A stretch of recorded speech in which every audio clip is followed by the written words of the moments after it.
see it? Maybe. Okay, reading from the 10th canto, chapter 1, text 1. I'll read the Sanskrit, the English, and then I'll begin.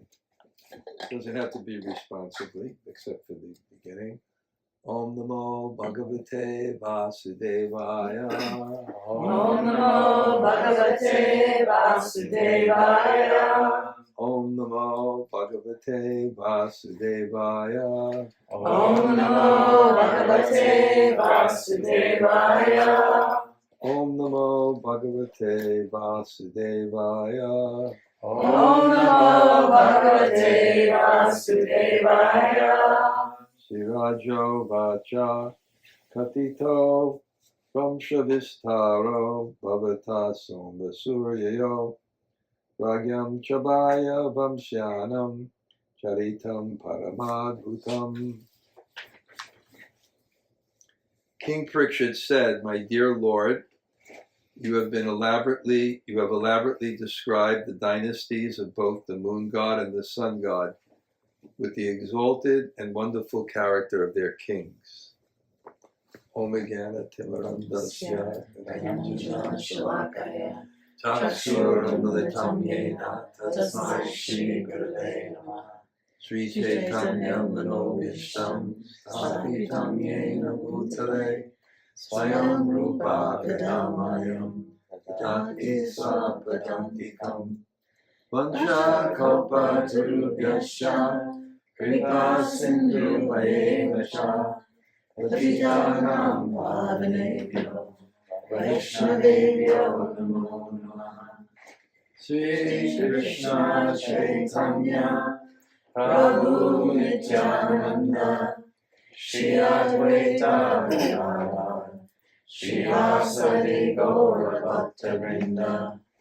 Hare Krishna, Krishna Krishna, Hare Hare, Hare Rama, Rama Rama, Hare Hare.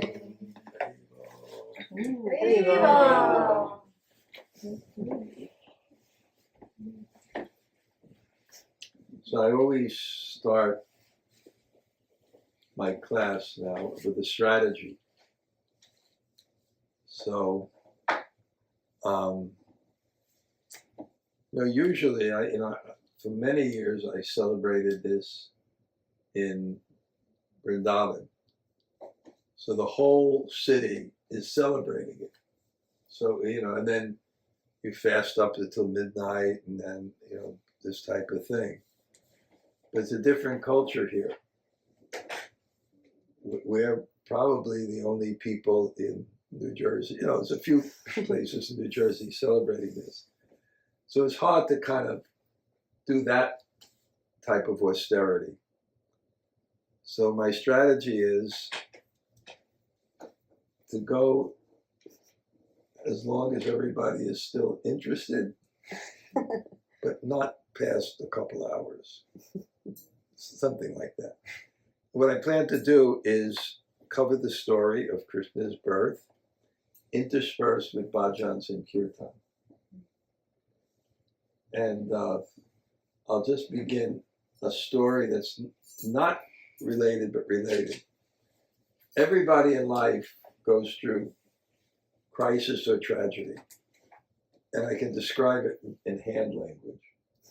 This is the way you want your life to go. So generally, it's like you want it this way, and it's a little bit this way, and this way, and then a little bit this way, and this way. But sometimes you want it this way, and it goes this way, like rapidly. And that's suffering. Suffering is when your attachments are not fulfilled. That's what suffering is. Even one sadhu in Vrindavan told me the suffering of death is not the pain, because you could always take drugs or go into coma. It's the loss of attachment. So I had one of those kind of periods in my life. And so I kind of took shelter of Gita Nagari, and I was in the cabin. I was chanting all the time. And then I had this realization that the activity that I'm doing which is glorifying God, and the person who's doing it, which is the devotee of God, doesn't end with the body. Every other activity and identity I have is filled with that duality, that it ends with the body. That the activities you do and the conception in which you do it. So I kind of felt a great relief at that time.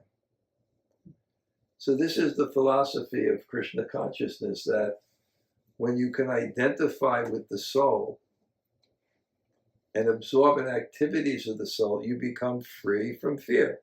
The whole Bhagavatam begins with,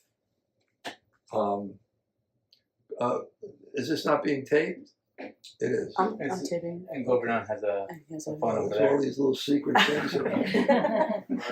I got it. Okay. So the Bhagavatam begins with the question, what is the duty of a man who's about to die, and what should he not do? And the solution is, if you want to be fearless at the time of death, then chant, hear, and remember God, remember Krishna, and identify with that soul, which doesn't end when the body ends. And the whole world is pushing us towards that. Why do we suffer? Because we want to be the enjoyers and controllers, that type of enjoyment. But we're not. God is the controller, so why should the world conform to the way we want? So it doesn't, so we suffer. It's not that we don't make our plans for mental, social, and physical peace. That's essential. We take what we need, but it doesn't move according to our way. So therefore, that's our suffering in this world. So we're going to read now. This is the first verse of the 10th canto, and I initially I thought I'm just going to go verse by verse, see if I can cover the whole thing. I don't think I can, but I'll put this in context. Is that you're going to see right here now. This is Maharaj Prickett. He has 7 days left to live. I would say he's got about 3 days left. And he's hearing about God, and he's hearing about Krishna, and become fixed in this conception. And it's being explained by Sukadeva Goswami, this great exalted personality. He asks him these questions and he's answering it.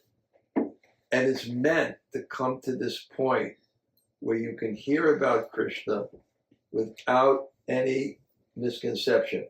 You know, I wrote this thing recently that to actually perceive something, the senses are not enough. There has to be attention.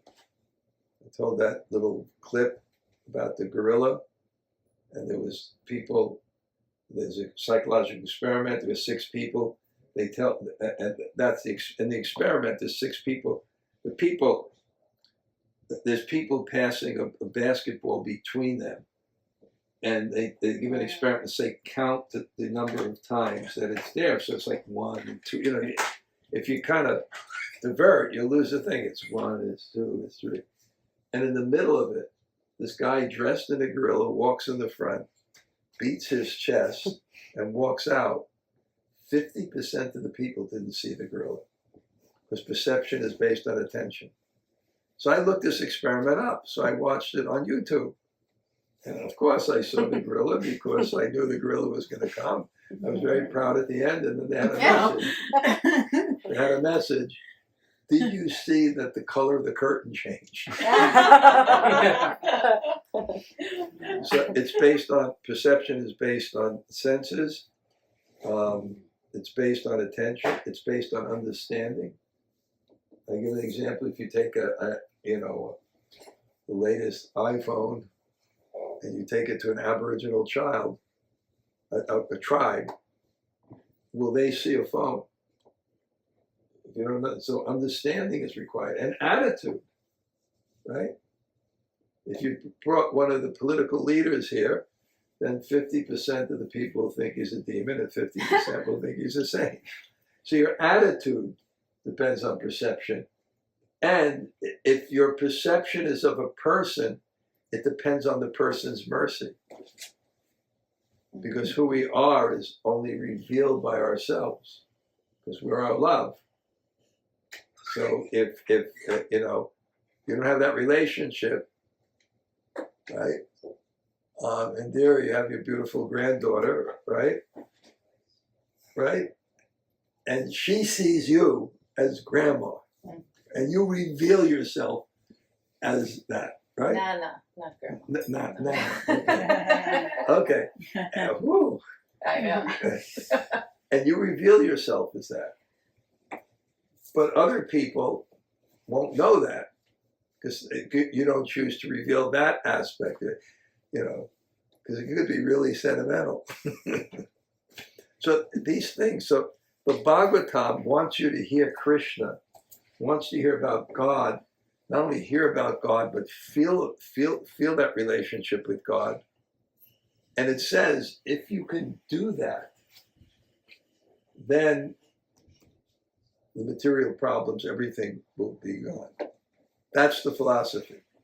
So Maharaj Prickett now is coming up. Hey, nice to see you. Great. Thank you so much. Want to sit someplace? Sure. Everyone wants to move up a little bit. How far are you from here now? I think it took us about an hour and a half. Okay, that's Not great. too bad. Okay, welcome. Thank It's a you. really nice community here. Nice to be here. My base is glorious Vaishnavas. So we're getting to the part here now where Krishna is going to come up, and there's going to be a discussion of Krishna. And Maharaj Parikit gets the prompt that there's a possibility now of hearing directly about Krishna. Because before that it can be the Henos Min Yatadehem Komaran Yoganam Jara Tatadeham Tarapa, as the embodied soul passes from voice. So you can get, that's part of our philosophy. You can hear that again and again, and then I want to hear about the Lama. That's my Russian. I want to hear about the Lama. After a while, you know, I also speak Italian. Okay. So it's so what happens is everything is learning is based on faith. Faith is the precursor of knowledge. If you don't have faith, then anything that's above your limited frame of reference, you won't investigate. And by the way, unless we're tattva darshan, unless we see the truth, there's a lot that's beyond that. But unless you have faith in the teachers or the tradition that have that knowledge, you can never find out. As William James, is that right? Varieties of religious experience that I got, because I know it's Jesse James or LeBron James. Who the hell wrote that book? Okay, I got it right. Okay, varieties of the game only got excited when I said LeBron James. The other one, but so he gave an example. He said, if a young boy, you know, loves a young girl, he'll never know if unless he thinks she does or something, unless he has faith in that relationship. Unless you have faith in the other person, you'll never find out. So one of the standards of a Puranic text, it has a certain criteria. I don't know all the criteria, but one is it must have the lineages of kings.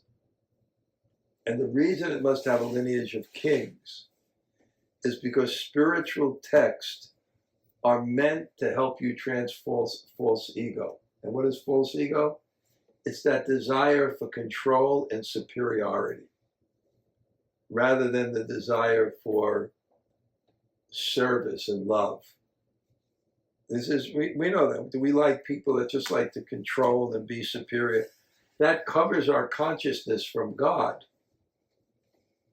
That type of so you have to have a lineage of kings, because who are the people in the world that we aspire most to be like? Kings and queens. We want to, because they are the controllers. They have absolute everything we want. Can you imagine? No Congress, no Senate. They say what they want. They get what they want done. So we have to see that they're miserable. So there has to be a lineage, because you'll see within these kings, they also have a son that goes bad. You know, each one of them has some kind of trouble, because the real problems in life are janma, mrityu, jara, vyadi, birth, death, disease, and old age. And you don't solve them by that. I'm reading Brihad Bhagavatamrita now, and this Gop Kumar, every place he goes, just simple cowherd boy. But every place he goes, he becomes the king, he becomes the king of heaven, he takes the post of Lord Brahma. And every single place, there's problems. Even though it's almost perfect. He's in Mahaloka. Mahaloka, the great rishis, and they're doing the sacrifices.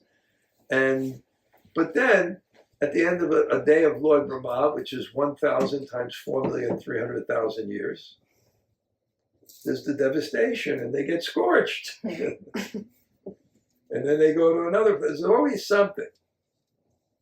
There's always something. Why? Because we're not the controllers. So something is going to upset us. Something's going to come into our life that we don't want. Something's going to be taken away that we do want. Right, Yvette? At least it wasn't Philadelphia. You should have listened to W.C. Fields. At least it wasn't Philadelphia.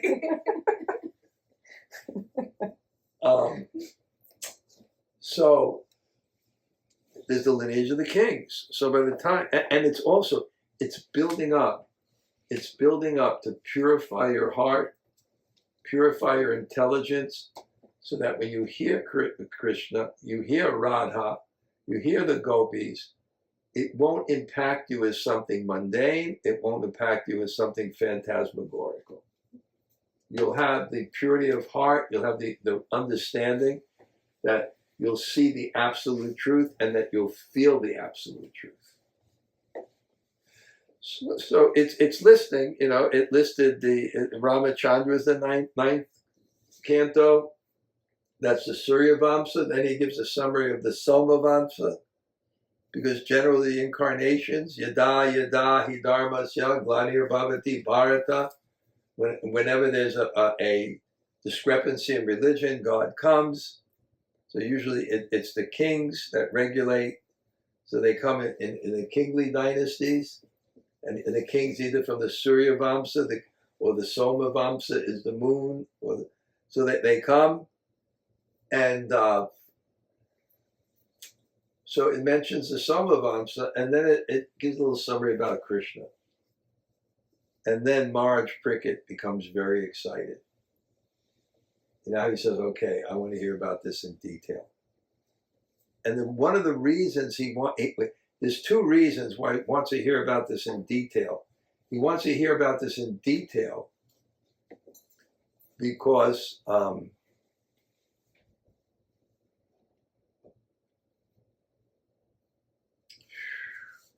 you're fasting, sometimes thoughts just fly away. Anyway, he wants to hear about this in detail.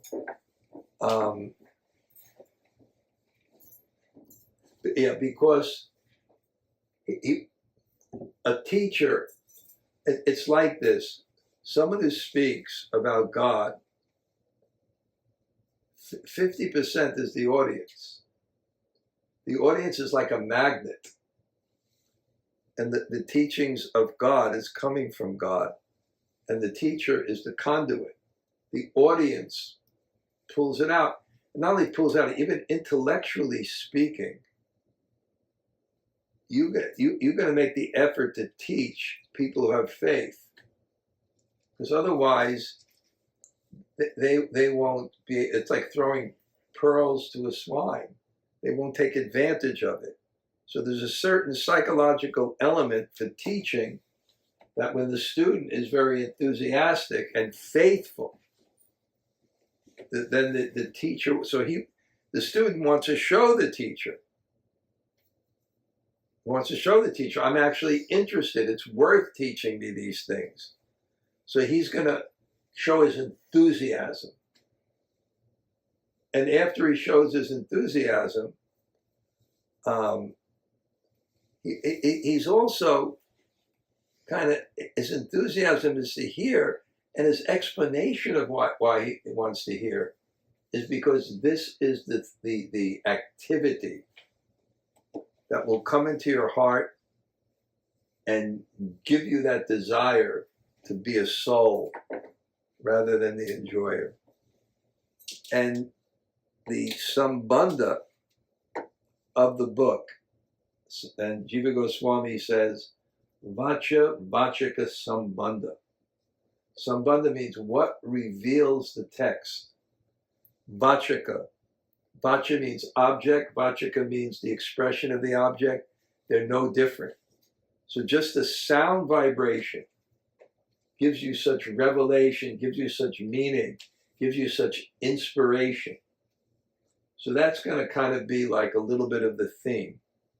Now, a very interesting thing, I'll tell you, if you ever read Krishna book, does anybody remember the first lines in Krishna book? Shaitan, you remember the first line? Well, Guess. it was a very difficult time that Mother Earth was, Yeah. in turmoil about the kings who weren't really kings, but they were wearing the dress of kings, and they were demons in disguise of kings, and Yeah, you basically got it. yeah. But that's the 15th verse of the 10th canto. The 14 verses before, Prabhupada put in the introduction. It's very interesting. If you don't know this, unless you study, the introduction of the Krishna book was the first 14 verses about Marge Prickett wanting to hear and the value of Krishna Katha. And then Sukadeva Goswami responds with the story. So Prabhupada begins, it's very interesting, but it's basically, once when the world was overburdened by an unnecessary defense force of the Maurya kings and, that thing. So what happens is, Marge Prickett, a dying man, but not really. He's becoming fearless because he's identifying with the soul. The thing is, we have to come to that point. They have to come to the point. If someone's not stealing a wallet, then something else happens. There's sickness that happens. That something happens. It's just the way the world. Why? Because it's moving according to God's desire, and God's desire is our soul. And God's desire is to elevate our soul. That's God's desire. And elevating our soul sometimes doesn't mean you get everything you want. Doesn't mean you get everything you want. Come on in. He's coming. Great to see you. Wow. Wonderful. Okay. That's nice. So happy to see you here on Janmashtami. Great. Okay. So you can't always get, so therefore there's suffering in that way. So now I'll see what happens. I'll go verse by verse until I realize We don't have time, and then I'll tell the whole story. So King Parikshit said, you've described the moon god and the sun god. Now the sun god technically comes before the moon god because the sun is the first day of the week technically in Vedic type thing. He mentions the moon god because he really wants to hear about Krishna and their kings. And then he says, Muni Sattama. Sattama Uttama means the topmost Muni. So he's talking to his guru. O best of the Munis. You have described these Yadus who are very pious and religious. Now describe the activities of Krishna, who appeared in that dynasty, and Baladev, his expression.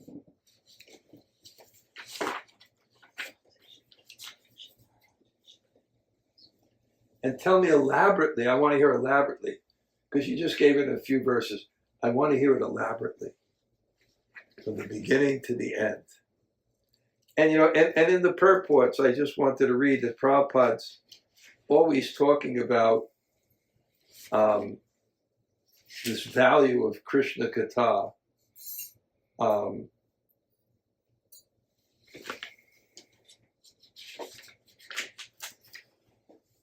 Anyone who's even slightly interested in Krishna Katha is liberated. Kirtanad eva Krishnasya mukta sangam pra.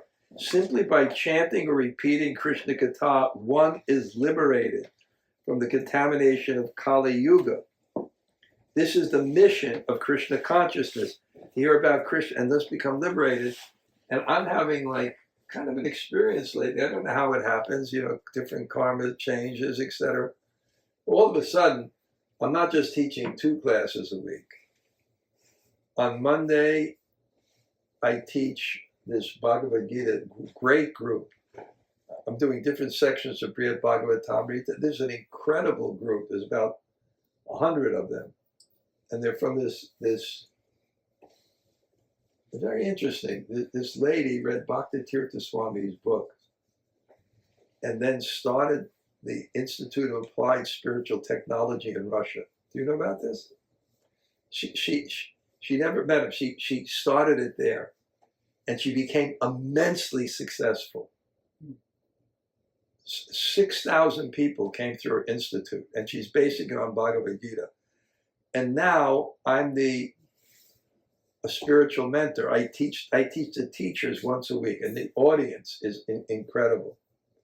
And when I was in Russia, she organized a program for me, and I didn't really know this. I just knew that I thought it was and then she told me the whole story, and then she called up Rajalila, and Rajalila said that Bhakti Tirtha Swami would say one day a person would read these books.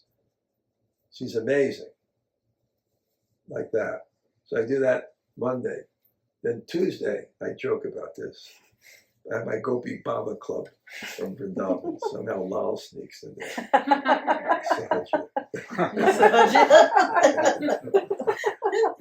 Joking. And then Wednesday I have my that Sangha. Then Friday I do New Zealand. Then Sunday I have every single day from 9:30 to 10:30. I study deeply with Niranjan Swami. So I'm feeling this, you'll read it, this moon of nectar coming. This is what, we have to make a plan. Maybe we're too busy now, but we have to come to this point. Because this is actually what ultimately will really satisfy the self. This is, it's because it's non-different from God and it comes into your heart. It purifies the heart. It brings you a high level of consciousness. This is what Prabhupada wanted. You'll see that. So then, this is still Maharaj Pricken. He's telling his guru. He says that this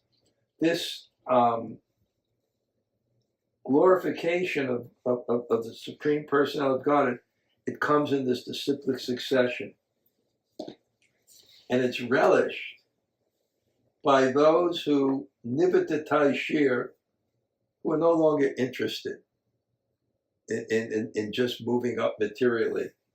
And then he said, descriptions of the Lord are the right medicine for the conditioned soul undergoing repeated birth and death. Therefore, who will cease hearing such glorification except Pashugya, a butcher or one who's killing his own self? I'll tell you a butcher story, but it turns out good. So who would hear it except them? So somehow or other, when I, joined, my parents had kidnapped me, and then I came back to New York, and then the whole family comes, right? There's like a whole family that comes. And I never figured, this is like entertainment in between I get into the philosophy. But then, so they're in the lobby, and the devotees bring out these pakoras, cauliflower and chutney. And my Uncle Millie and Aunt Mike, they had this interesting relationship. Mike had angina, that's the heart, very seriously. And Millie loved him so much she wanted to feed him. So it kind of wasn't intelligent. So they looked. She looked at that, and they loved each other. And Mike saw those pakoras. He said, "Millie, look, a dip." And then they came and took prasadam, and there's 12 people. Everyone took prasadam except my grandfather and my uncle. My grandfather had chicken markets, and my uncle was the biggest distributor of kosher poultry, Empire Poultry, practically in America. He was like a multi-millionaire. They wouldn't take it. Oh, and I said, Shastra. But my grandfather's donation printed the waves of donation, of devotion. So Prabhupada's mercy there. So again, it says, a devotee is one who has no other motive for reciting the Bhagavad than to serve the Lord. If we hear, so this Krishna consciousness movement is therefore trying to train qualified preachers to recite Srimad Bhagavatam and Bhagavad Gita throughout the world, so that the people in general in all parts of the world may take advantage of this movement and thus be relieved from material existence. Now this is going to be a painful one. There's something called sadhu sarg. Sadhu sarg means friction with a saintly person. But what's the friction? The truth doesn't conform to our desires. So it's a little friction between, not always, because we believe in mental, physical, and social health. We take our needs, but not everything we want conforms. Right? So here's the painful one. For Krishna Katha, topics about Krishna consciousness, there must be a speaker and hearer, both of whom can be interested in Krishna consciousness. They're no longer interested in material topics. One can actually see how this attitude automatically develops in persons who are Krishna conscious. Although the devotees of the Krishna consciousness movement are quite young men, they no longer read materialistic newspapers, magazines, and so on, for they are no longer interested in such topics. Boom. No internet, no scrolling, nothing. They're no longer interested. So this Krishna Katha is called Bhavaushadha, the remedy to stop the repetition of birth and death. So it's such a potent medicine that if one is induced to hear Krishna Kirtan, he will certainly be freed from this disease. And then, this is a very psychological thing that's happening here. Who's hearing it? Maharaj Prickett. And who is Maharaj Prickett? Who's the grandfather of Maharaj Prickett? What? Merida? Who? No. Arjun. What? Oh, Arjun. No, Arjun. Arjun. Wait. No, Arjuna is. Hold on. Arjuna, yes. Arjun. Arjuna. Abhimanyu is the son of Arjuna. Yes. This is. Yeah. So That's right. So he's kind of now going to reflect because he's dying, and he's going to reflect. Oh, Kishore, you missed such an important part. I'll have to read it to you again. Not surprising. Last part is very relevant. You should hear that. Okay. Afterwards, I'll read you that. Please do. Okay. Priya? She's working. She's gonna come after if it's still. If I don't say Priya, I'm going to screw my No, so hopefully it's still going around like 8-ish. Yeah, it will. It will. Okay. Like something will be there. Okay. So, who is his family? So now he's reflecting, right? He needs mercy because he's had 3 more days left to live. So he says that with feeling, because it's his family and it's taking the boat of Krishna's lotus feet. My grandfather Arjuna and others crossed the ocean of the battlefield of Kurukshetra, in which such commanders as Bhishma Dev resembled a great fish that could easily have swallowed them. By the mercy of Lord Krishna, my grandfather crossed this ocean, which is very difficult to cross, as easily as one crosses over the hoofprint of a calf. So he was so outnumbered in that battle. So he's looking at this concept of mercy. Mercy is the most attractive quality of God, at least for those in the material world. That's why Chaitanya Mahaprabhu was so attractive. Mercy. Just like when Sukadeva Goswami was born and he went he left, and then his father sent his students to find him.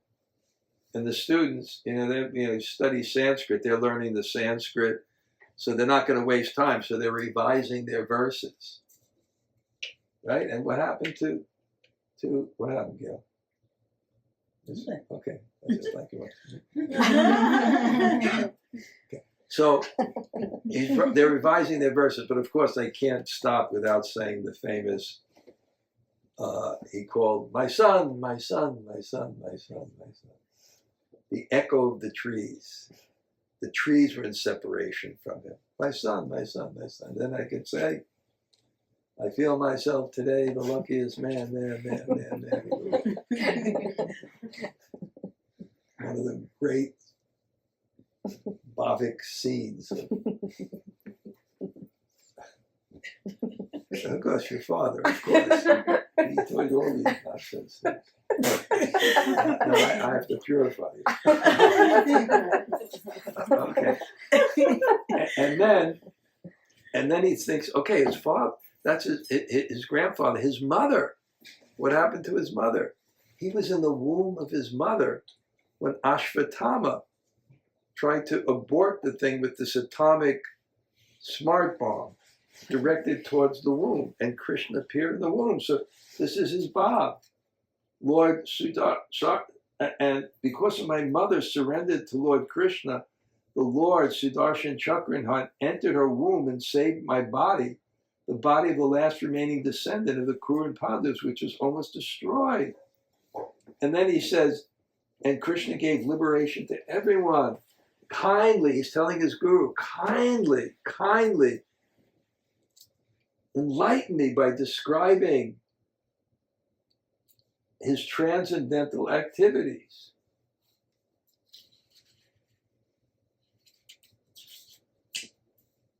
And what happens in these things is basically, there's no internet.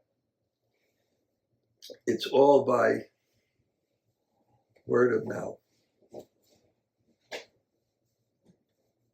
I told you about Yenta Sankirtan.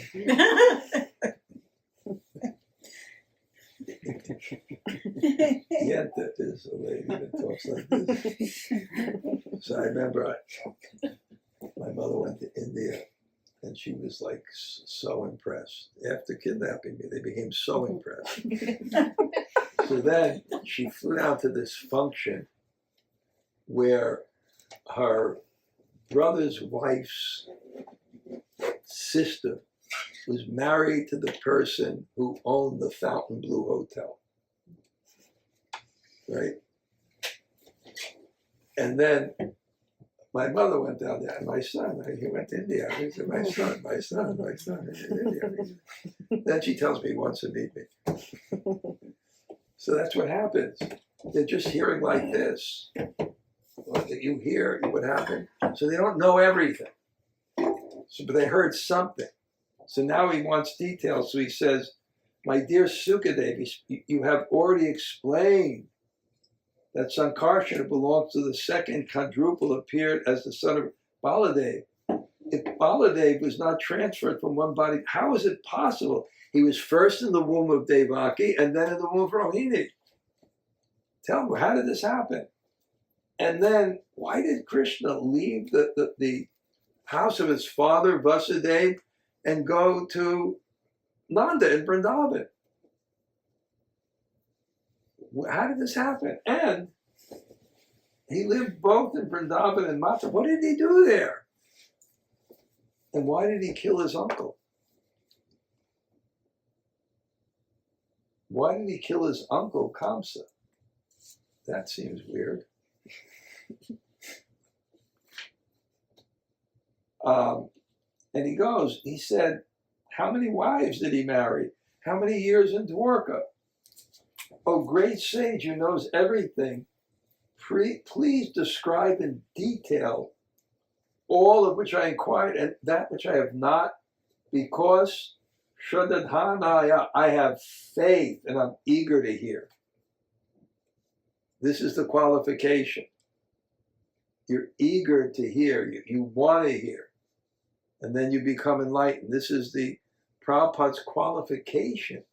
That when Prabhupada got initiated, they said, this is a boy Charan, he owns this pharmacy in Allahabad. And Bhakti Siddhanta said, I noted him, he liked to hear. Because when they went on Parikram, and they went to this place, Koshi, which is the treasury of Nanda Maharaj. And then Bhakti Siddhanta was speaking in the morning. And when he was speaking in the morning, then he said, look, the Parikram's starting, you all go out on Parikram, anybody wants to stay. So 3 people stayed, and one was Prabhupada. Everybody else went on Parikram. So he said, I noticed him, he likes to hear. And then he tells him, look, because of my vow, I've given up drinking water, and with very difficult, extremely difficult to bear, but they don't bother me because I'm drinking something else. I'm drinking the nectar of Krishna Katha that's flowing from your mouth. And this is very significant because we know how he got in this trouble. He was out on an expedition, hunting, or something like that, and he was real thirsty, and he saw a hermitage, and he went to some sadhu, and he said, can I have some water? And the sadhu ignored him, and he was the king. So he went outside, and huffed and puffed, and went outside because he was thirsty. Jayato Visham Pumsa, saying, when you don't get your desires fulfilled, you get angry. So he got angry because I'm thirsty. Where's my water? I'm the king. And he went outside and he saw a dead snake. And he took this bow and he picked it up and he wrapped it around his neck. Nice guy. And then the sadhu was just meditating. And then the sun cursed him, which was interesting. This is how Kali Yuga enters. Kali Yuga enters when people of power have no culture. The Kashamik Rishi, the young boy. People of power have no culture. That's how it enters. But now, he's drinking this nectar. Nectar. He's drinking this nectar I just wanted to translate it so that Jai Subhadra and Sri Rupa could understand. But Sri Rupa is not here.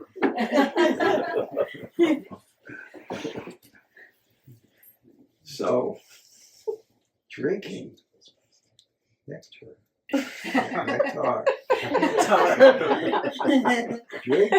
drinking, and he's not, because it's a higher taste. I tell you, this year, I don't do this often. I don't like to travel so much, but with Sabyasachi, this great sadhu who's staying in my ashram, and he's going to the Akadasi Kirtan in Barsana with this great saint Vinod Baba. So I said, okay, it's Akadasi, I'm going to fast. So we went to Barsana. We did the whole Barsana Prikram, and there's a little hotel next to the ashram. We did that. And then Kirtan from 10 at night to 4 in the morning. You don't care, because it's described. I think in the commentary, Prabhupada said some people say that Krishna is speaking to Arjuna, but I see like a river of nectar flowing from the lotus mouth of Krishna. So,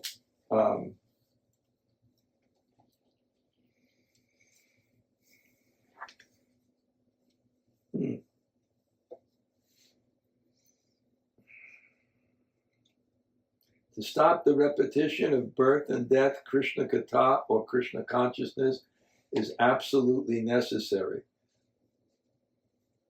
Unless one hears Krishna Katha from a realized soul like Sukadeva Goswami, one cannot relish the nectar of Krishna Katha. So, now, Sutta Goswami speaks. This whole story is being told at Naimisharanya. And this is the same thing. Sutta Goswami is at Naimisharanya, and there's the sages of Naimisharanya. And Sutta Goswami had just heard this dialogue personally. He was there in the audience when Sukadev spoke at Maharaj Pricket. And then he met the sages of Naimisharanya who were worried about Kali Yuga, and he said, I heard it, I realized it. They became very excited. And they said, yeah, I heard something about Sukadeva. I heard something about Narada and Vyasa. So Sutta is actually telling this. So we go back to Sutta, and then Sutta says, wait.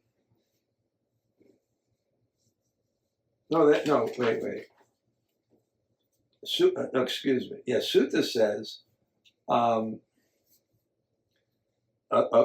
he tells the sages of Naimisharanya, after Sukadev heard these pious questions, he thanked the king with great respect. Thank you for telling me this.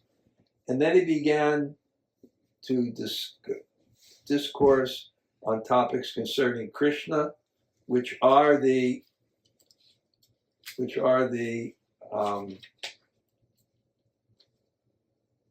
Kali Kalmasha Jnana, which the remedy for suffering in Kali Yuga. Prabhupada says the Krishna conscious movement is seriously engaged in enlightening people through the pleasing topics of Srimad Bhagavatam. So, okay, that now Sukadeva Goswami is going to begin speaking, and he says, O best of the kings, you're so attracted and your intelligence is so fixed.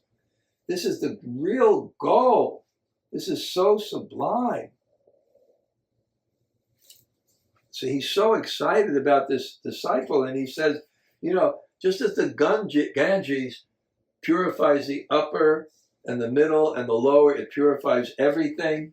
Similarly, when one asks questions about the pastimes and characteristics of Krishna, 3 varieties of people become purified. The speaker, he who inquires from the speaker, and the people in general listen. And there Prabhupada says, therefore, since the Krishna consciousness movement is full of Vasudeva Katha, anyone who hears, anyone who joins the movement, and anyone who preaches will be purified.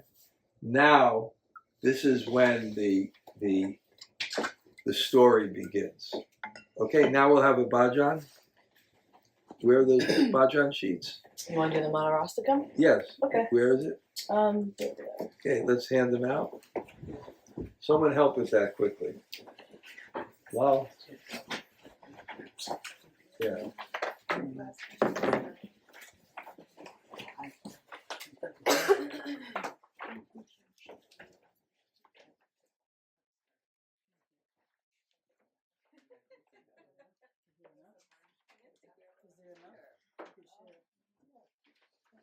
There's a lot, yeah.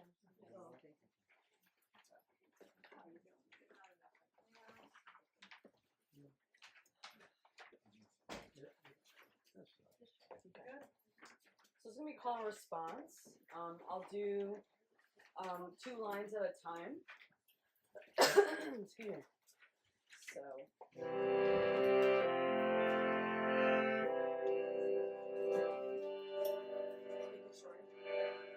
Double time. So just follow. Sure.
Very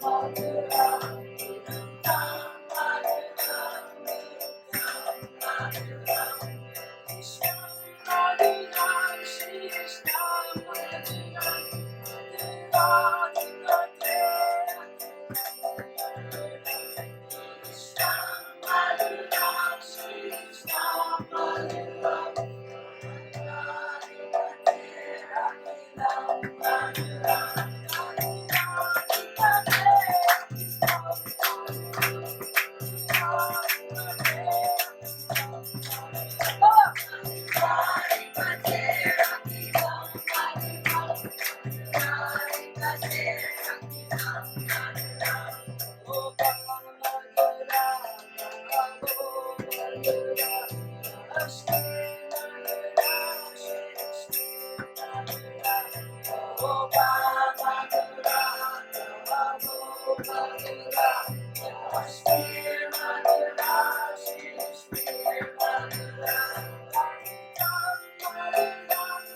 Next time, also get that song. Navani Radha Nindita Kanti Param Rasa Sagara Nagara Bhupa Param Shubhavanki Vacharu Sikanda Chiram Praja Krishna Vidim Vacharam. You get that one too. Okay. You gotta have a repertoire. Okay, we will continue with the Krishna Katha. This is the traditional way. You mix the rasa, gita, shloka, ashvada. You mix the verses and the songs of rasa. Right? Sri Rupa, great. Wow, right from the Caribbean. Are you comfortable there? Very comfortable. Okay, good. Thank you. I'm so happy to see you. So happy to be here. Nectar, nectar.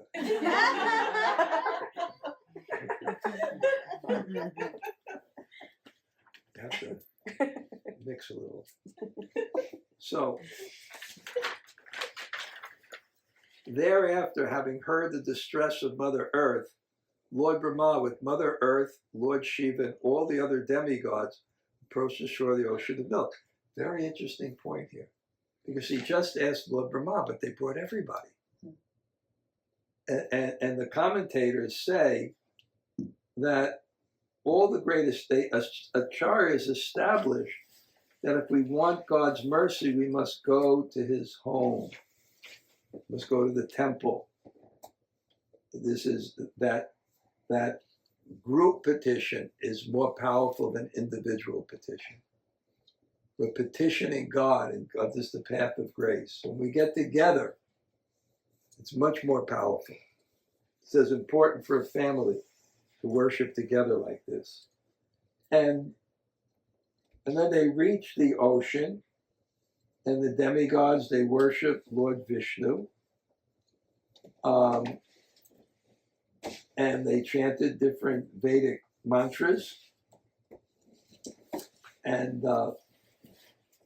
it's described, who are they chanting to? Deva Deva, not just the demigods, but the God of all the demigods. And Vishakapa, the person who provides everything and diminishes suffering. and Purusha, the Supreme Person. So they're petitioning. And then in a trance,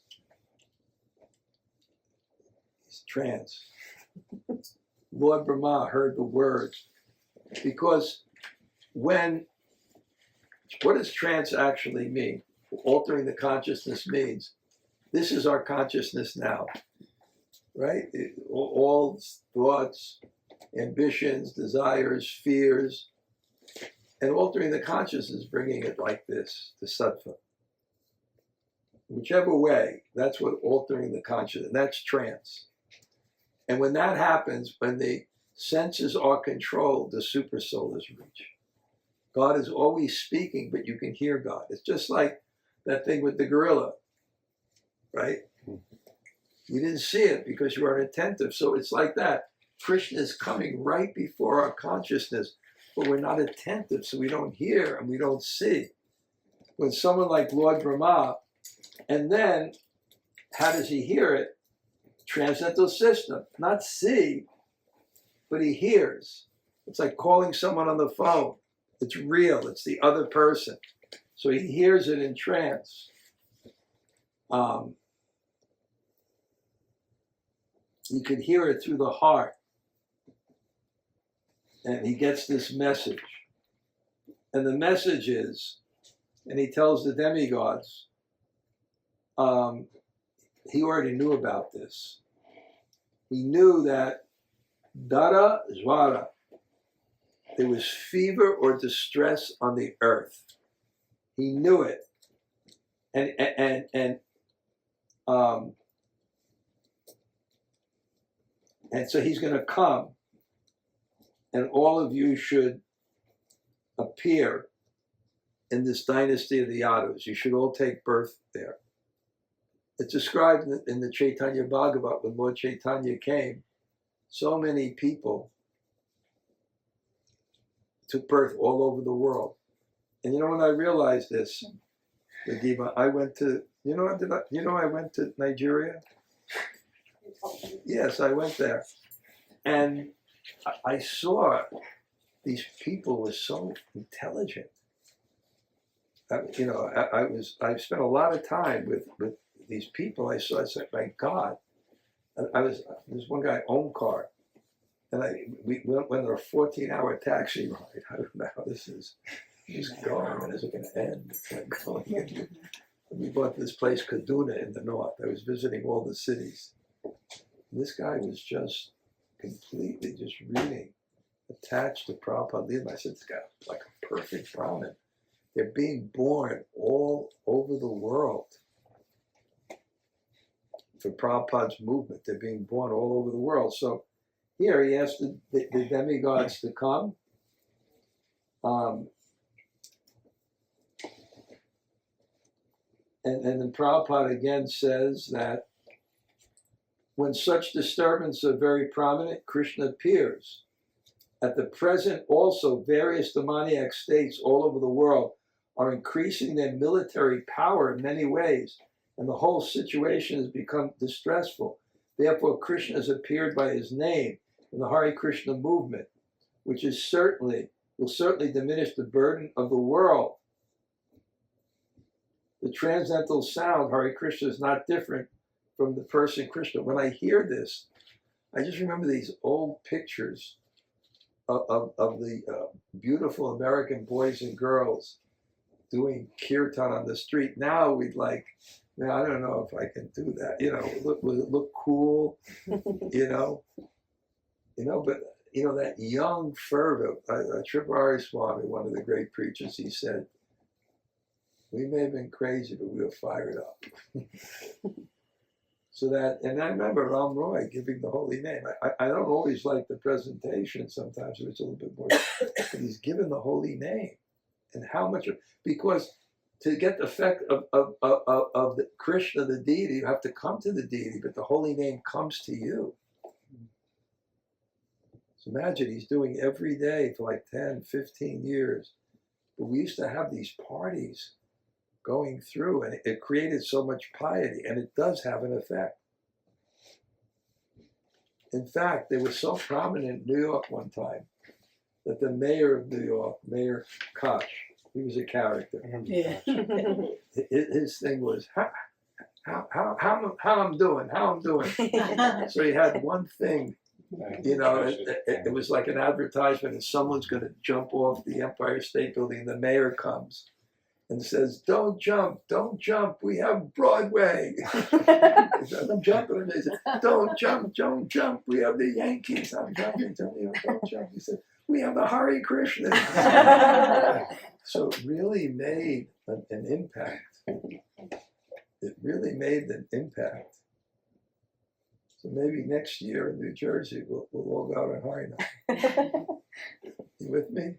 Nagima, you with me? Okay, well, let's go out on Harinam one day. But we'll do it really, we'll dress nicely. We won't wear any schmatas.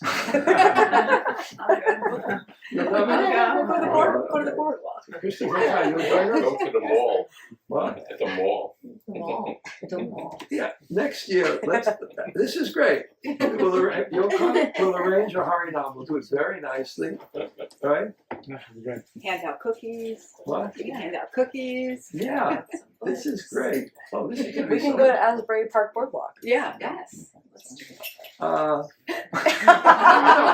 don't know. No, it's like the- artsy. I It's like, I don't know the places. People Yeah, do live music there. Yeah, on yeah. the boardwalk. I was thinking of going to Camden.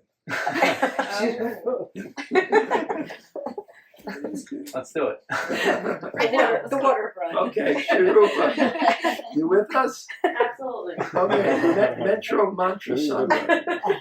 Maybe before I go, we can do it, Yes. right? Just get the right sound system, the right instruments, right? Introduce the Swami for his blessings. No, seriously, for any, things. And Prabhupada went to the Lower East Side, what? the worst spot Prabhupada went, so we have to go to Cambridge. All right. All right, we'll go to Sayreville, okay? Sarah brought the ashram. We had brought the ashram several twice. Really? Yeah, for Dwarkadish Temple. Really? And that song Vallabhacharya, they chant that every Saturday at Dwarkadish Temple. I'm coming. Maharashtra. Okay, 12:30. this will be fun. We'll figure it out. We'll distribute the asada. We'll think of it really thoughtfully, how to do it. Okay? Okay.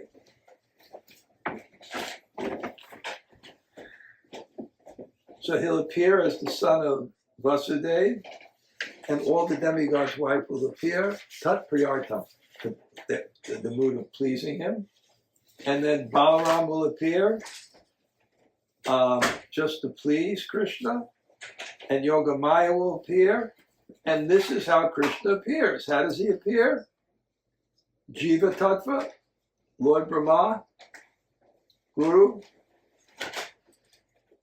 Shakti Tattva, Yogamaya, Balaram, Vishnu Tattva. Krishna appears by all these tattvas. They get the mercy of all these tattvas.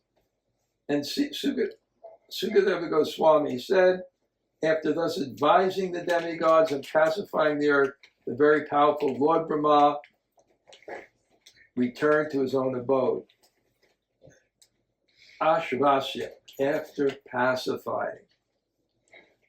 The teacher pacifies, the acharya pacifies by his instructions, by his teachings. And then he begins. Now we're going to begin the story. The chief of the Yadu dynasty, Visurasena, I think that was the father of Vasudeva and Nanda, maybe. And he had gone to live in the city of Mathura. And Mathura is what? It's Nityam Sanyata Hari. It's eternally connected. So this is, it's eternally connected, and he establishes this place. And whenever the Supreme Lord appears, he appears in Mathura because of his intimate connection. Therefore, although Mathura and Vrindavan are situated on the planet Earth, they are transcendental abodes. Anybody want to hop over for Kartik? I have an extra room. But it says there are many devotees who vow never to leave Vrindavan and Mathura. This is undoubtedly a good vow, but if one leaves Vrindavan, Mathura and Navadvip for the service, he is not disconnected. At any rate, we must understand the transcendental importance of Mathura Vrindavan. Anyone who executes devotional service in these places goes back home, back to God. Why don't you come sometime? Really, at the right time, the right place, you'll have an amazing time. So, it's interesting. There was this famous scholar in Vrindavan. At 2:30 in the morning, 20,000 people are lining the streets when he leaves his apartment and he goes to his ashram. He doesn't have any kidneys, so he's on dialysis. He's very famous, and then he lectures there. So I had an assistant who would go and hear the lectures. It was on Vrindavan Mahimamrita. This is the most fanatic glorification of Vrindavan. It's where Raghunath Das Goswami says, I'd rather hear the Prajalpa, the idle talk of the Brijvasis, than attain love of Godhead any place else. It's this kind of... So this person was giving it, and then he brought back the notes, and he said this. He said, one should never leave Vrindavan. He said, but if one leaves Vrindavan to give Vrindavan, that's non-different than Vrindavan. So,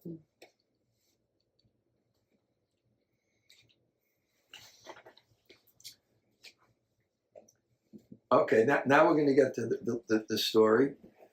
The story. The Kamsa, the son of Ugrasen, in order to please his sister, Devaki, on the occasion of marriage, took charge of the reins of the horses. And so this is Krishna's mother is getting married to Krishna's father, of course. It's not like today. So Krishna's mother is getting married to Krishna's father. And the brother is on the chariot, because this was the system.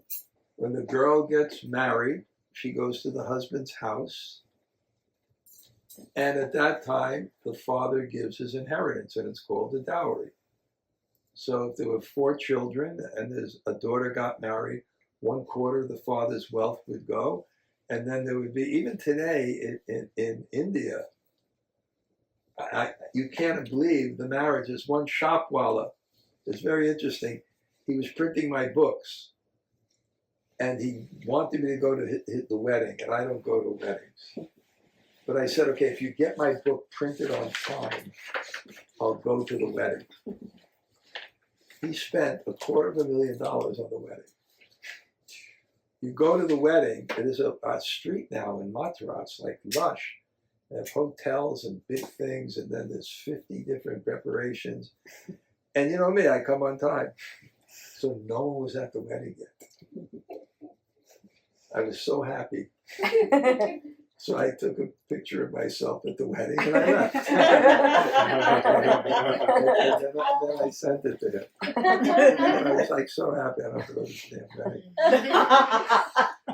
wedding. It's not my style. But they spent, so can you imagine, with this wedding, and it's 400 elephants nicely decorated with golden garlands, 10,000 horses, 1,800 chariots, 200 very beautiful young maidservants, fully dedicated with ornaments. So they're all going on this procession. And then there's music. And then all of a sudden, Gail, what happens? Gosh, funny. The embodied voice. Now you can imagine, this Kamsa is a big demon, and he has like the biggest false ego. So imagine, kind of your mind, it's like some thug, like skinhead, right? And he's driving the chariot, and then he hears from the sky. You fool! You're carrying your sister, and she's going to give birth to who's killing you. You fool! So what does he do? what he does is, he's bad, Kamsa. So he's described as kala. It means you cannot even describe his hate. And then kala, kula, not kula pradeep, but kula pamsana, one who throws dirt on the family. This is his. And he's sinful. It's like the worst person. And he catches hold of his sister's hair, and he's about to like cut off her head. You know, our sister's one thing, but I'm more important. And if she's going to kill me, then she's going to be gone. This is the law. This is how we do things. Right? Now what happens is Kamsa's, Krishna's father, he's Mahabhaga.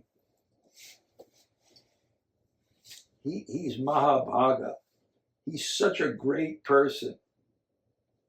And it says he was a great personality. He knew how to pacify a cruel person and how to forgive even the bitterest enemy. One whose fortune is never caught, even by tigers or snakes. Like I have this person, Savyasachi, that's managing my place. He's like an amazing person.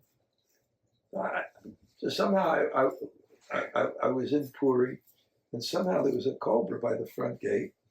I've been there for 15 years, never seen a snake, right? And he decides to catch the cobra. He catches, there's nothing this guy can't do. You look shocked, Kishore. He catches the cobra and he puts it in a big glass jar. And then I hear a knock on my door. And I'm just coming out of the shower. He said, Maharaj, I thought you wanted us to get out of here. And then I kicked him out of the ashram because he's showing everyone. Get out of here. That damn cobra. But he said, it's so exhilarating. He said, I have like rheumatoid arthritis, but you grab the snake, it does something to you.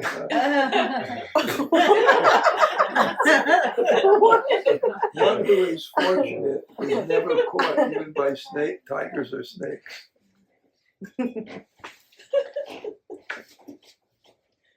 And then, so then what happened is, Vasudev, now I'll just tell it a little bit. He is the supreme diplomat. This is like Tamal Krishna on steroids. This guy's so smart. Such a diplomat. So diplomacy means what things? It means sama, beta, dana, danda. Sama means you speak nice words. You pacify the guy. Then beta, you make them fearful. So you see this in modern politics, right? We'll put so many sanctions on you and like that. You're so great because you did it. There's all kind of things. These different things are sama, beta, dana. You bribe them. We'll give you this and this. Then last thing, danda. We'll fight. So he couldn't fight with Kamsa. Kamsa was so much more powerful. So he's a diplomat. So he's going to use all these things. So he first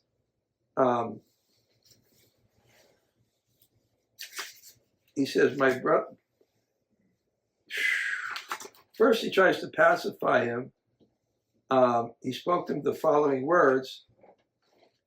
Then he tried to make him fearful, right?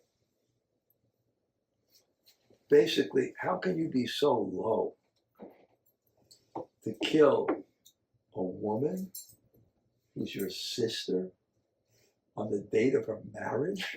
I mean, can you get lower than that, right? So so he wants to kill her, but he's given him so Kamsa's going, and he's, he keeps on coming out with different things, and he's like,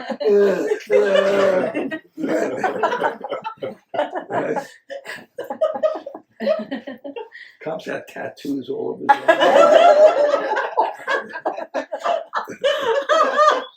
I'm telling you, you don't know that when it's meditation, you don't. So, what happens now, he's so intelligent that he reads his mind how he's going to respond to everything and then answers it. And I the Prabhupada's centennial, I was in Vrindavan with Paramananda and Narottam.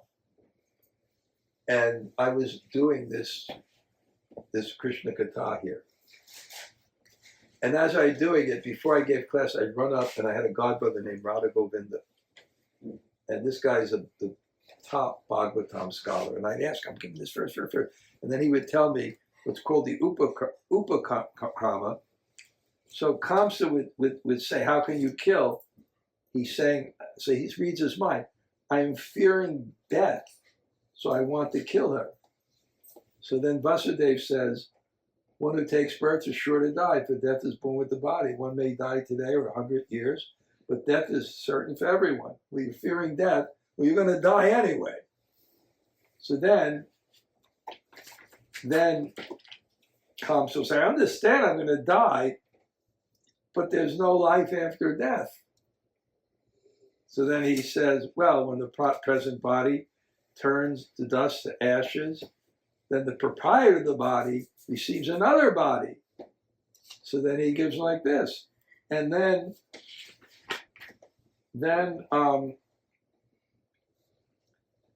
Kamsa, he's reading his mind. You see, he's giving it, then he understands what he's going to respond.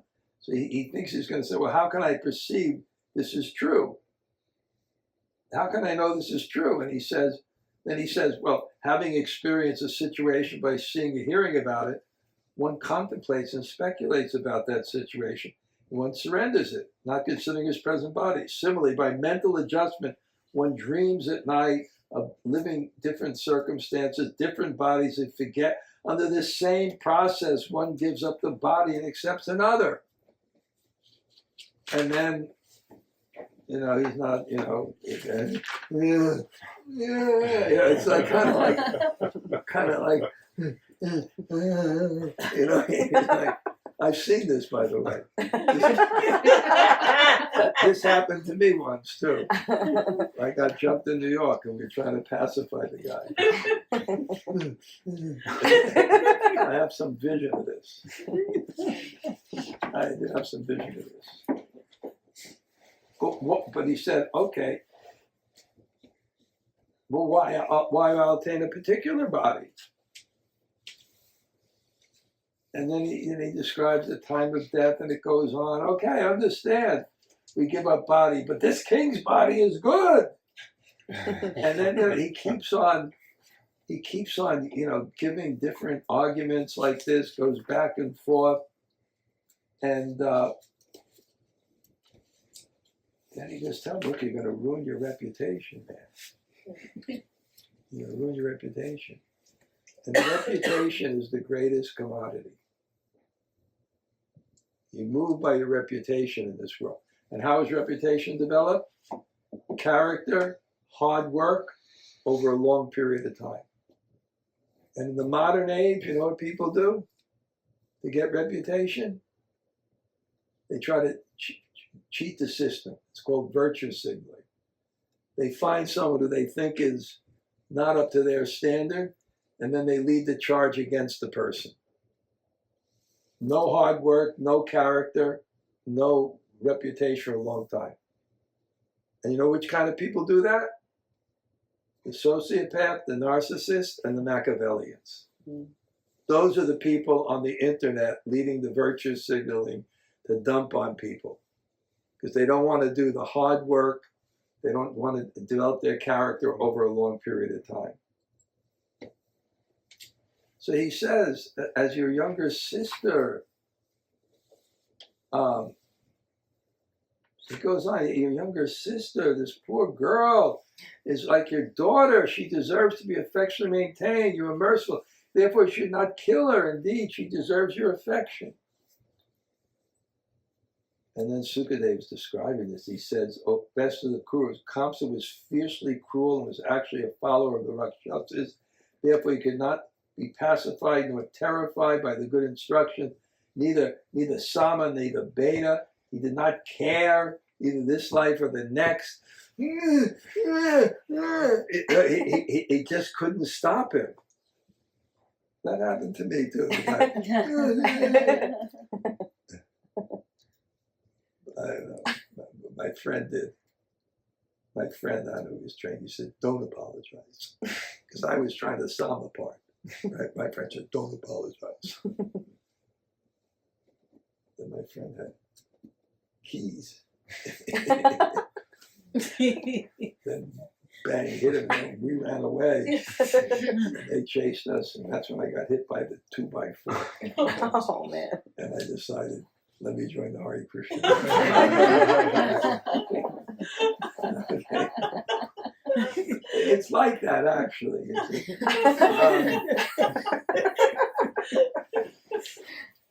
And then what happened is Vasudeva was Anukudundabi. Anukudundabi means, Anaka and Dundabi means drums and trumpets. When he was born, they knew he would have this quality of asabandha. Asabandha means determination. Your hope cannot be bound. Your hope cannot, he knew he would have this thing, your hope cannot be bound. That's a great person. Determination. Your hope cannot be bound. And therefore, when he was born, the demigods were playing trumpets and drums. So he's named Anukudundabi. So they knew this great person. So he considered and he thought of another plan. And he knew this Shastra. And what is Shastra? As long as you have intelligence and bodily strength, a person tries to avoid death. Of course, we do it in the spiritual way, but the principle is there. If someone's drowning and you walk by in the river, no, he's not the body anyway. No, you have to save life. That's the religious principle. It's a duty of every embodied person. But if death cannot be avoided, then there's no offense. But you should try to avoid death. So he understands everyone should try to avoid death. Of course, spiritual way. So he considered, well, it's not, he considered this, he was praying and he thought, okay, it's not my wife that's going to kill him, it's her 8th born. So he says, let me save my wife now and I'll give my children. And you know, the way Providence is, it's just like in California, there's a big forest fire. You know, all the houses were burned except one guy's house. You know, so maybe it'll jump over. Maybe I won't have to give up the kids or anything like that. And there's so many commentaries on this, why he did it also. You can never tell why a great soul is inspired. I read Vishnu Gada's Vyas Puja offering, and he told the story that in Philadelphia, this one guy, Yadav, a professor, came, and he came in, and somehow or other, he got a little sassy, and there was a big argument, he stormed off. And the devotees are thinking, no problem, what about Vedic hospitality? The guy just stormed off. What is this? And then what happened, 8 years later, Rabindra Swarup met him, and the guy said, I was from this, Yadav family, descendants of Krishna, supposedly, right? And that shook me up, that I was leaving my culture. So you really can't tell how God moves through a pure devotee. It may not conform necessarily to what we would expect. So somehow or other, he said, and he submitted his proposal. He submitted his proposal, and he was very respectful, and he said, I understand, Kamsa, I understand your situation. You know, maybe you can consider it in this way. You know, I understand, you know, we want to avoid death. And sometimes one must act duplicitously in a dangerous situation, as Vasudev did to save his wife. The material world is complicated. One cannot avoid diplomacy because ahimsa takes precedence over satyam. Nonviolence takes precedence over truthfulness. So, must try. So he did this, and he told them the cause of the death. I promise you, I'll give birth to the sons, and I'll give it to them. You have nothing to fear from your sister. And Kamsa agreed. There's a power. When one is nonviolent and perfects nonviolence, the potency is even a cobra and a mongoose cannot be inimical before one. This potency. So he had potency. So even Kamsa. All right, okay. And he refrained, and he entered his house. And then each year Devaki gave birth, and she bore 8 sons, one after another, and a daughter named Subhadra. And with great pain, he delivered his sons. And there's nothing too difficult for a man of character in the form of his duty. That's said in the purport. And smiling face, he spoke as follows, okay, take back your child. I'm concerned with the child I'm destined to be killed. And he took his child back home, but because Kamsa had no character, no self-control, he knew that Vasudev knew he could not rely on Kamsa's words. In contrast with Anakadundabi, this noble person, this person was a satta, and no character, no control, whatever your whim does. And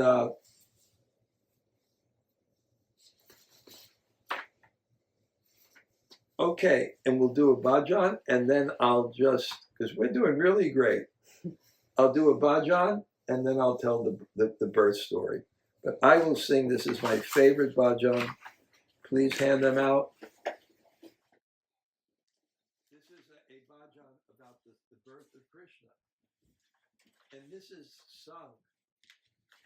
You can't imagine what it's like in Vrindavan on Janmashtami, and Nandagram on Janmashtami, and Radhastami and Varsana. And this song, I'm just going to sing the first 2 long. Nanda Kaya Nanda Bayo. That means Nanda Maharaj was very, very happy. Jai Kanaya Lal Ki. Jai, young, beautiful Krishna. Jai Kanaya Lal Ki. Jai Kanaya Lal.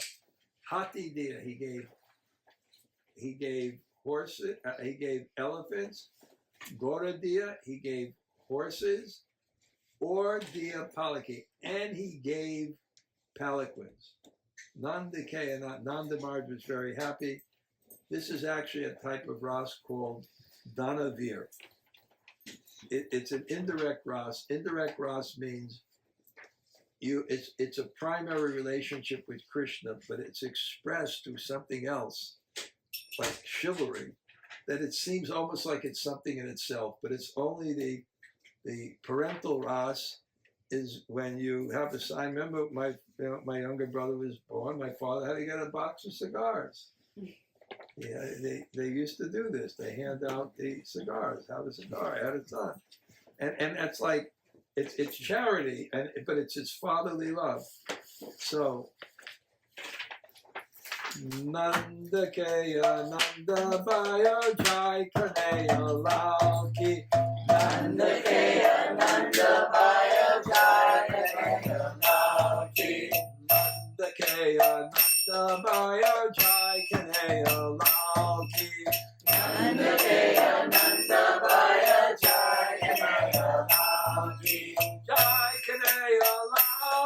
Jai Kanaya Lal ki, Jai Kanaya Lal ki, Jai Kanaya Lal ki, Jai Kanaya Lal ki, Jai Kanaya Lal ki, Jai Kanaya Lal ki, Jai Kanaya Lal ki.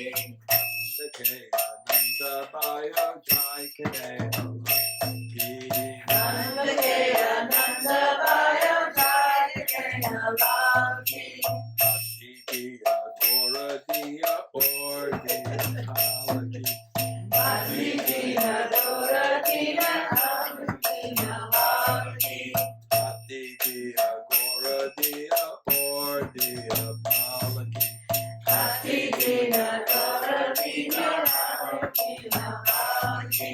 Nanda Kaya Nanda Bayo Jai Kanaya Lal ki, Nanda Kaya Nanda Bayo Jai Kanaya Lal ki. Nanda Kaya Nanda Bayo Jai Kanaya Lal ki. Nanda Kaya Nanda Bayo Jai Kanaya Lal ki. Jai Kanaya Lal ki, Jai Kanaya Lal ki, Jai Kanaya Lal ki, Jai Kanaya Lal ki. Jai Kanaya Lal ki, Jai Kanaya Lal ki, Jai Kanaya Lal ki, Jai Kanaya Lal ki. Nanda Kaya Nanda Bayo Jai Kanaya Lal ki, Nanda Kaya Nanda Bayo Jai Kanaya Lal ki. Nanda Kaya Nanda Bayo Jai Kanaya Lal ki, Nanda Kaya Nanda Bayo Jai Kanaya Lal ki. Jai Kanaya Lal ki, Jai Kanaya Lal ki, Jai Kanaya Lal ki, Jai Kanaya Lal ki. Jai Kanaya Lal ki, Jai Kanaya Lal ki, Jai Kanaya Lal ki, Jai Kanaya Lal ki. Bhakti Diya Gora Diya Or Diya Kalaki, Bhakti Dina Dora Dina Dina Lal ki. Bhakti Diya Gora Diya Or Diya Kalaki, Bhakti Dina Dora Dina Dina Lal ki.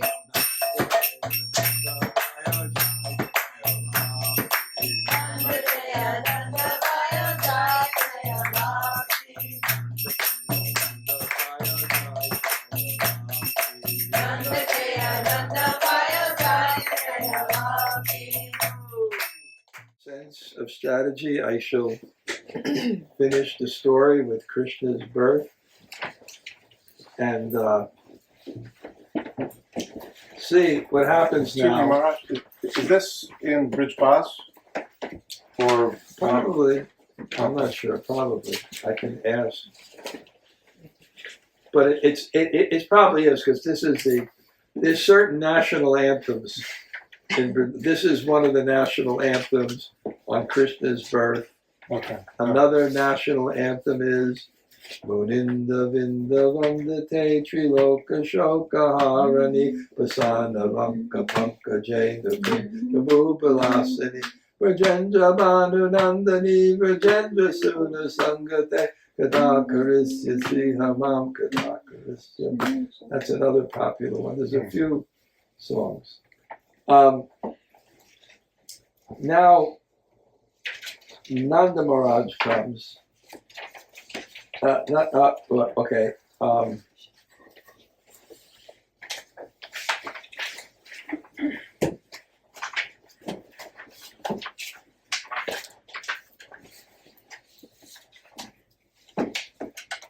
So, one time now, Narada Muni comes.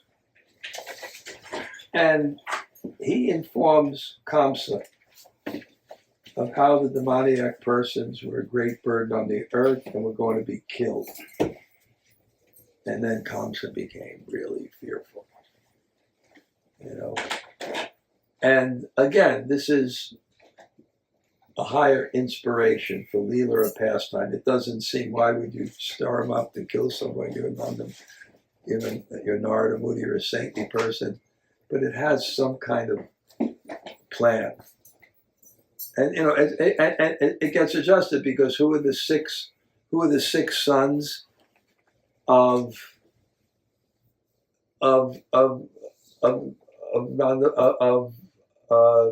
Vasudev and Devaki. They're first of all, initially, they're the 6 sons of Marichi, which are personification of lust, greed, anger, illusion, etc. Then somehow or other they take birth as the sons of Kamsa in his previous life, who was Kalanemi. Mm-hmm. So somehow or other, it's actually Kamsa's actually killing his own sons. And it represents, Devaki represents Bhakti. She represents Bhakti.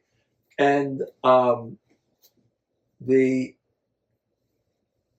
Kamsa represents material fear. So this is the way the material world works. You have your lust, and where do you wind up? In an incredibly fearful condition. You have your anger, where do you wind up? In an incredibly fearful condition. You have your lust, you have your greed, where do you wind up? So this is like recovery stuff. You follow you wind up in hell. And the fear of those things, kill those things. This is 12 steps. Your fear of your addiction and what it does to you. So this is the material world. Kamsa is the fear of what happens when you follow your material quality. So it kills you. And when that happens, then you're ready for Guru. So what happens after those? Then Balaram becomes born. Then Krishna takes birth. So that's how Bhakti takes place. That's how Krishna takes place in the womb of Bhakti. You have to, in Pancha Samskar initiation, the first thing is tapa. And what tapa means, it also means remorse. I've lived this life in this particular way. I regret it. That's the first part of initiation. I regret it. So he stirs things up, and Kamsa thought anybody could kill me now. And he arrests Vasudeva and Devaki, and he was told that they're being born everywhere. So now he killed one after another because of that prophecy. And I'm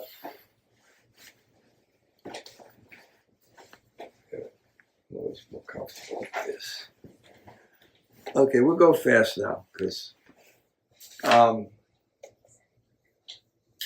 so it just says when people are greedy, they'll kill their enemies indiscriminately to satisfy their own whim. They may kill anyone, even their mothers, fathers, brothers, or friends. We've seen this in history. People will kill anyone. And in previous verse, Kamsa had been a great demon named Kalanemi, and been killed by Vishnu. Upon learning this information, he became envious of everyone connected with the Yadu dynasty. And he imprisoned everyone. We're going to get to Krishna's birth pretty quickly.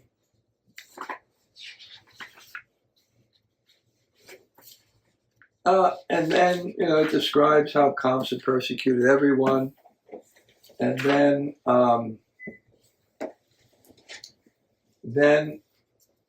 Ananta takes birth as the 7th child. And then Krishna orders Yogamaya to transfer that child to the womb of Rohini, and they think that Devaki had an abortion. The child died, rather. Miscarriage. What? Miscarriage. Miscarriage. They didn't do those things. And he orders Yogamaya to appear and tells her about what she'll do. And then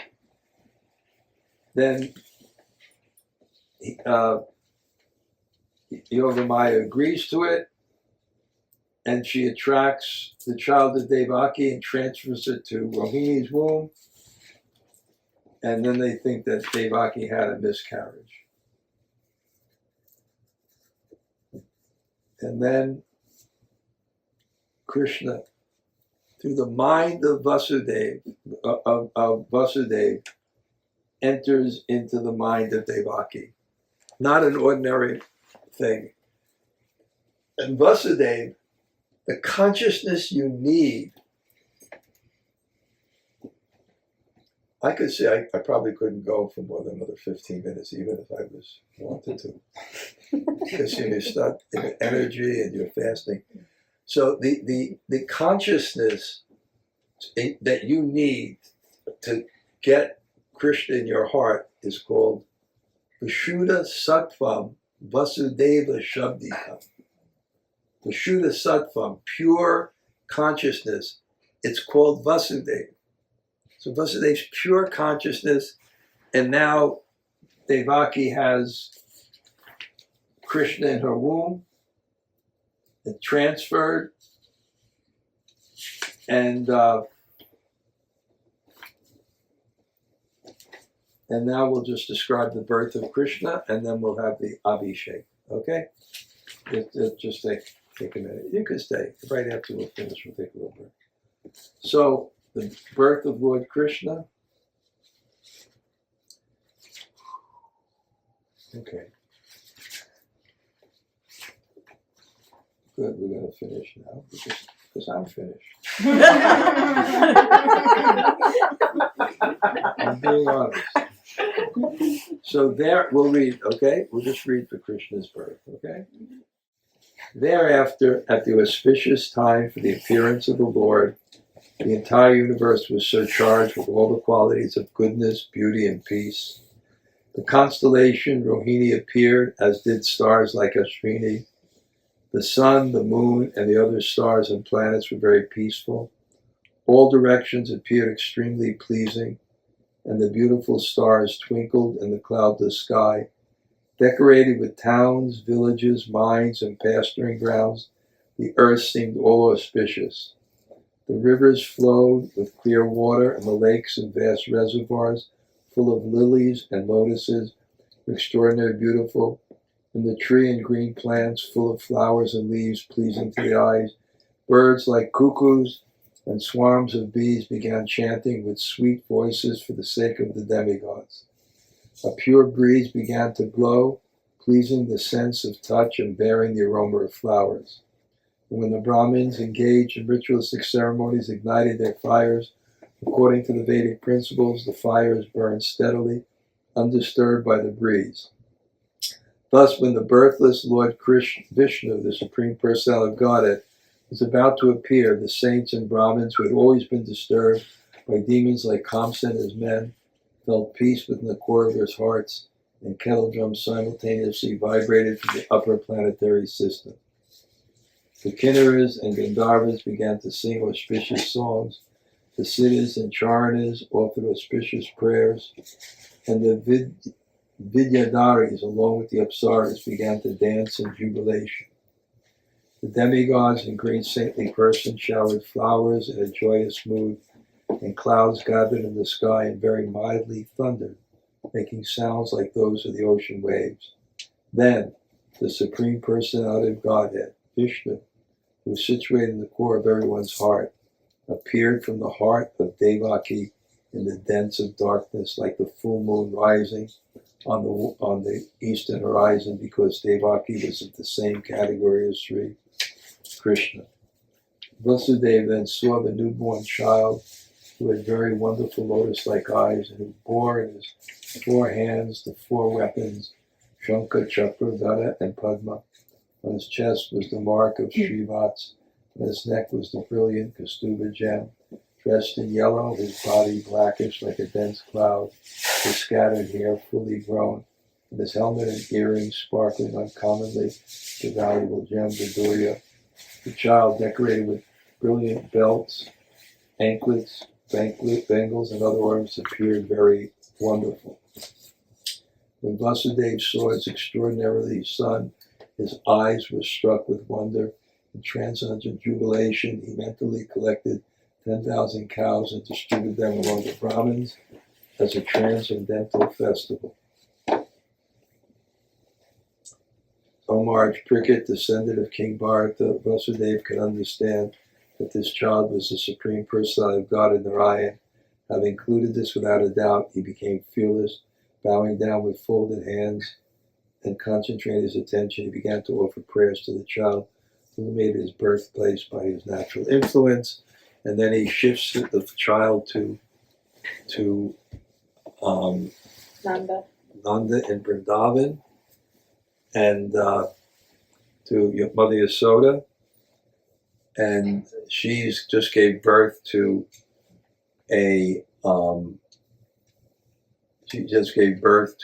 Yogamaya, Subhadra, but actually she gave birth to twins. Mm-hmm. And Brajananda Krishna was actually there. And then when he brought the child, they actually merged. Nanda Kaya Nanda Bayo Jai Kanaya Lalki. Nanda Kaya Nanda Bayo Jai Kanaya Lalki. Jai Kanaya Lalki. Jai Kanaya Lalki. Jai Kanaya Lalki. Dia Gora Dia Or Dia Malaki. Hati Dia Gora Dia Hati Dia Gora Dia Or Dia Malaki. Hati Dia Gora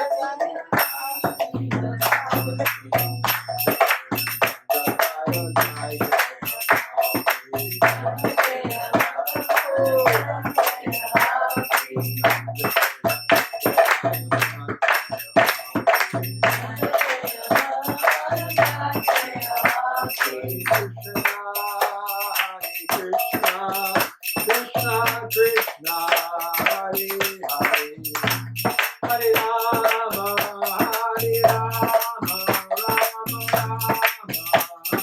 Rama, Hare Krishna, Krishna Krishna, Hare Hare, Hare Rama, Rama Rama, Hare Hare. Hare Krishna, Krishna Krishna, Hare Hare, Hare Rama, Rama Rama, Hare Hare. Hare Krishna, Krishna Krishna, Hare Hare, Hare Rama, Rama Rama, Hare Hare.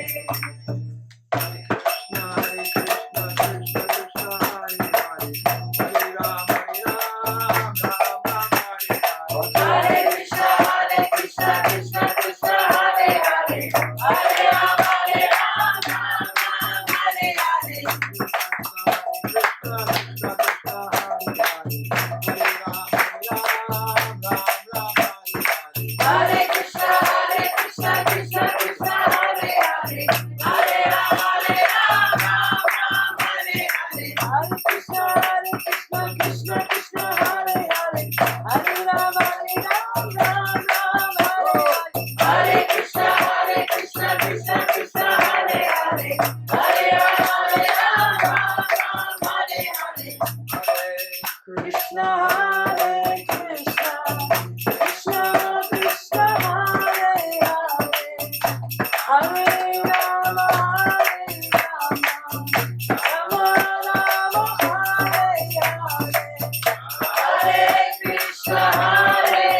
And then when he brought the child, they actually merged. Nanda Kaya Nanda Bayo Jai Kanaya Lal Ki Nanda Kaya Nanda Bayo Jai Kanaya Lal Ki Jai Kanaya Lal Ki Jai Kanaya Lal Ki Hati Dia Gora Dia Or Dia Palaki Hati Dia Gora Dia Hati Dia Gora Dia Or Dia Palaki Hati Dia Nanda Kaya Nanda Bayo Jai Kanaya Lal Ki Nanda Kaya Oh Nanda Kaya Nanda Bayo Jai Kanaya Lal Ki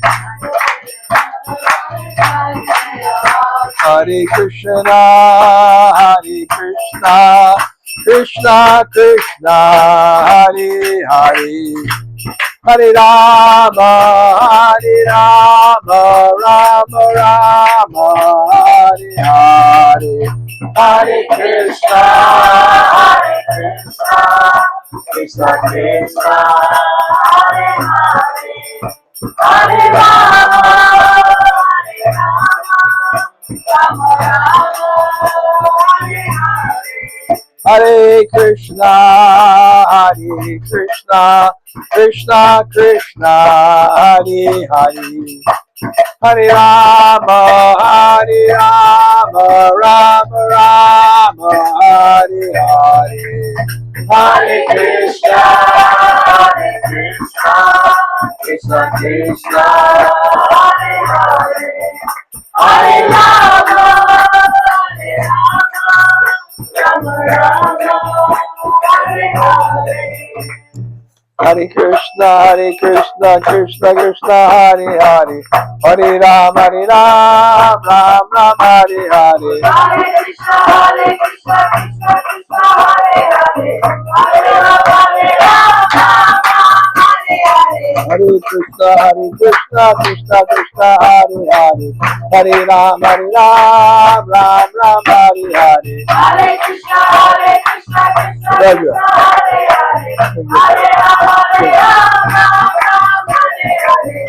Krishna, Krishna Krishna, Hare Hare, Hare Ram, Hare Krishna, Krishna Krishna, Hare Hare, Hare Ram, Ram Oh! Hare Krishna, Krishna Krishna, Hare Hare, Hare Ram, Hare Hare. Hare Krishna, Krishna Krishna, Hare Hare, Hare Rama, Rama Rama, Hare Hare. Hare Krishna, Krishna Krishna, Hare Hare, Hare Rama, Rama Rama, Hare Hare. Hare Krishna, Krishna Krishna, Hare Hare, Hare Rama, Rama Rama, Hare Hare. Hare Krishna, Krishna Krishna, Hare Hare, Hare Rama, Rama Rama, Hare Hare. Hare Krishna, Krishna Krishna, Hare Hare, Hare Rama, Rama Hare Krishna, Krishna Krishna, Hare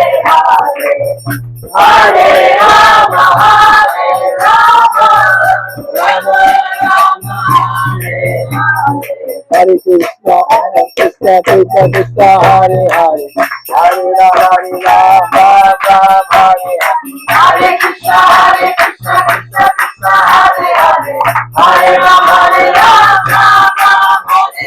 Hare Krishna, Krishna Krishna, Hare Hare, Hare Rama, Hare Hare, Hare Krishna, Krishna Krishna, Hare Hare, Hare Rama, Hare Hare Krishna, Krishna Krishna, Hare Hare, Hare Rama, Hare Krishna, Krishna Krishna, Hare Hare, Hare Rama, Hare Krishna, Krishna Krishna, Hare Hare, Hare Rama, Hare Hare Krishna, Krishna Krishna, Hare Hare, Hare Rama, Hare Krishna, Krishna Krishna, Hare Hare, Hare Rama, Rama Rama, Hare Hare, Hare Krishna, Krishna Krishna, Hare Hare, Hare Rama, Rama Rama, Hare Hare, Hare Krishna, Krishna Krishna, Hare Hare, Hare Rama, Rama Rama, Hare Krishna, Krishna Krishna, Hare Hare, Hare Rama, Rama Rama, Hare Hare. Everybody together. Hare Krishna,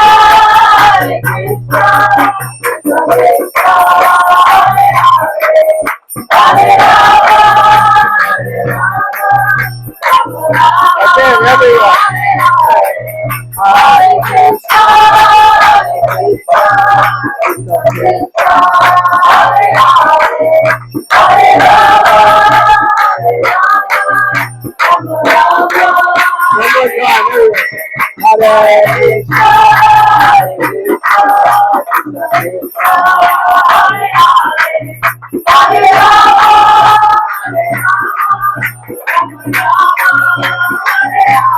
Go Premanandi! Okay, now we'll have an Abhishek.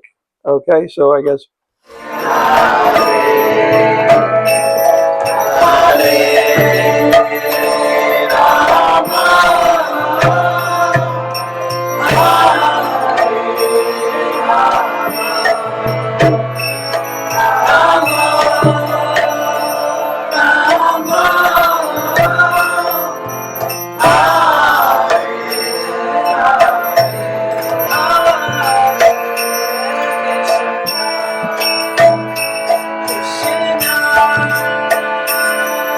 Krishna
Rama